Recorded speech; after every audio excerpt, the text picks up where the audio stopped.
Welcome to the InterNACHI House of Horrors here in Boulder, Colorado. My name is Ray Klein. I'm a certified master inspector. Today we're going to bring you the Christmas edition to our quick inspection tips for a wood-burning fireplace and the chimney. We want to make sure this time of year that Santa has a safe pathway to get into the house so the kids get their gifts. So let's go check out the chimney on the roof. We'll start there. Okay, here we are up on the roof to do our chimney and flue inspection. The first thing as home inspectors you want to do is you want to check for your correct clearances for the flue itself. If you're within 10 feet of the peak of the roof, then you're going to have about 36 inches of height on that flue above the peak of the roof. If you're 10 feet or beyond, then 2 feet or 24 inches would be the correct height above the peak. Now that you've made sure your clearances are correct, now you can come over to the chimney and the flue. You want to start here at the chimney cap. I always work top to bottom. I make sure my chimney cap's not damaged. I look at the spark arrestor, make sure there's no damage on that or any open holes. You can remove these caps with about a quarter of a turn either way, but keep in mind that home inspectors do not have to remove anything. That's in the standards of practice. Typically I will try to remove it if I can, because I want to get a good view down the flue itself. After I've checked the cap and make sure all that is correct, I also look for my rain collar under my cap. And now I'm going to pull the top of this cap off, look down the chimney flue. I usually use a high lumen value spotlight for this, if I can get the light down in there. Sometimes if the sun's too bright outside, the flashlight won't work very well. After I've looked down the flue and checked that, make sure there's no cracks, there isn't a lot of creosote or soot buildup, I'll put the cap back on. Now I'm going to look at my pan flashing on top of my chase, if I have a chase. Check my flashings down at the bottom of the chase. If I just have the pipe coming up through the roof, then I'm going to check my flashing around the base of the pipe. Let's go ahead and move on downstairs and take a look at the fireplace.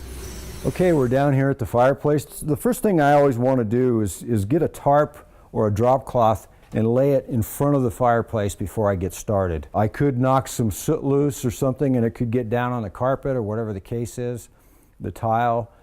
You know, some of these stones are kind of a porous stone. We don't want to get any black marks on that. So I'm going to go through the components of this fireplace just real briefly. We got a mantle here. This is a combustible material mantle. This one is too close to the firebox. It has to have a minimum of 6 inches of clearance. After we've examined our mantle, we're now going to move down and take a look at our hearth and our hearth extension. I'm going to go over the 2018 residential code requirements. The hearth sits inside of the firebox at the very base of the firebox. It has to be a minimum of 4 inches thick. The hearth extension, which extends beyond the face of the fireplace out, has to be a minimum of 16 inches. And it also has to extend beyond the sides of the firebox by 8 inches. In the event that the firebox is larger than 6 square feet, the extension must then extend beyond the face of the fireplace 20 inches and 12 inches on the sides. If this firebox is raised 8 inches or more from the surface, we can now reduce our thickness of our extension from 2 inches down to 3/8 of an inch. The next thing I'm going to look at is I'm going to look at this firebox. And this is where all the fires are housed inside of here. This is your fire grating. I always look for cracking in the firebox. This one has some cracking in it. I want to make sure we note that in our report to get that repaired. I'm going to look for distortion of the metal on the sides of the firebox. And in some cases, this fireplace may have a metal back in it as well. So if you have any distortion here, that's typically caused from really hot fires in the firebox. So now that we've kind of looked at our firebox and identified any issues there, I want to look up through that flue. And usually what I like to do is open up the damper in the flue. Typically what I like to use on the chimney flue inspection is this bore scope.